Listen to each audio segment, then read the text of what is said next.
Telangana voice news में आप सबका इस्तकबाल है। आइए नजर डालते हैं आज के अहम खबरनामे पर। दिल्ली की अदालत ने ई कॉमर्स कंपनी को पाकिस्तान में तैयार करदा रूह अफ़ज़ा को हिंदुस्तान में फरोख्त करने वाली अशिया की फहरिस्त से हटा देने की हिदायत दी।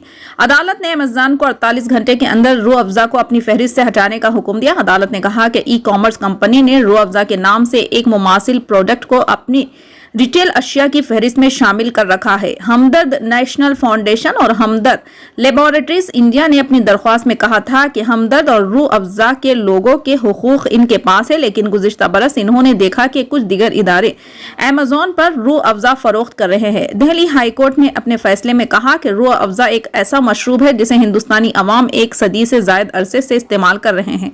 इसकी क्वालिटी पर भारत के फूड सेफ्टी और स्टिगर एक्ट और लीगर मेट्रोलॉजी एक्ट का इतलाक होता है और हिंदुस्तान में इसे तैयार करने वाले कंपनी हमदर्द नेशनल फाउंडेशन इस पर अमल करती है। अदालत ने इस बात पर हैरत का इजहार किया। एक इंपोर्टेड प्रोडक्ट को इसे तैयार करने वालों की जानिब से मसनूआत की मुअम्मिद तफसीलात किए बगैर अमेज़न पर हिंदुस्तान में फरोख्त किया जा रहा है।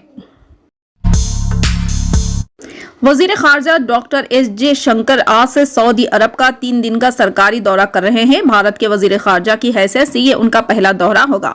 अपने 3 दिन के दौरे के दौरान डॉक्टर शंकर सऊदी अरब के वजीर खारजा शहजादा फैसल बिन फरहान अल सऊद के साथ सियासी, सिक्योरिटी, समाजी और सकाफती ताउन से मुतालिक कमेटी की पहली वजारती मीटिंग की मुश्तरका सदारत करेंगे। दोनों वज़रा बाहमी ताल्लुकात के तमाम पहलुओं का भी जामे तौर पर जायजा लेंगे। गुज़िश्ता चंद दिन बाद भारत सऊदी ताल्लुकात खातिर ख्वाह तौर पर मुस्तहकिम हुए हैं, जिनमें सियासी, सलामती, तवानाई, तिजारत, सरमायाकारी, सेहत, खुराक की यकीनी फराहमी, सकाफत और दिफाई शोबे के ताल्लुकात शामिल है।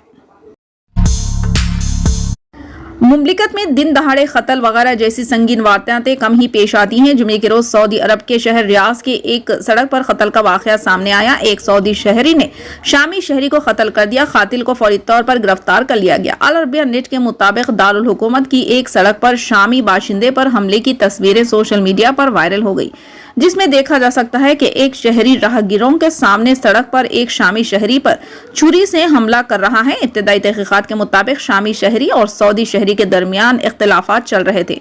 सऊदी शहरी ने इंतकामी कार्रवाई करते हुए शामी शहरी को सरेआम हमला करके कत्ल कर दिया। सोशल मीडिया पर सारिफीन ने वीडियो वायरल होने पर इस किस्म के इंसानियतसोज़ जराइम पर नाराजगी जताई और बरहमी का इजहार किया। हैदराबाद में गणेश मूर्ति को हुसैन सागर में डालकर वापस होने के दौरान एक नौजवान लारी के नीचे आकर हलाक हो गया। यह हादसा एबिट्स चेरमास के पास पेश आया। 20 साला नौजवान, जिसकी शनाख्त साई राम के तौर पर की गई है, लारी में हुसैन सागर से मूर्ति के विसर्जन के बाद वापस हो रहा था कि तवाजुन खोकर गिर पड़ा और इसी लारी की जद में आकर हलाक हो गया। पुलिस ने केस दर्ज करके नाश को पोस्टमार्टम के लिए मुर्दा खाना मुंतकिल कर दिया।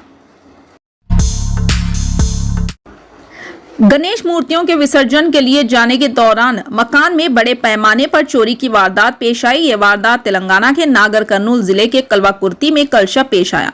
पुलिस से की गई शिकायत में विद्यानगर कॉलोनी के फाइनेंसर विष्णु वर्धन रेड्डी ने बताया कि इनके घर में चोर ने घुसकर 55 तोले तिलाई जेवरात और 3 लाख रुपए नकद रकम चोरी कर ली।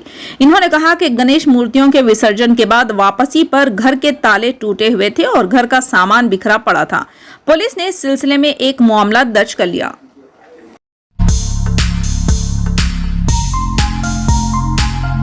फिलहाल के लिए इस खबर में इतना ही। देखने के लिए आपका बहुत बहुत शुक्रिया। अगर आप नए हैं चैनल पे तो सब्सक्राइब जरूर कर लिए और बेल आइकन भी दबा लिए ताकि हमारी हर खबर आप तक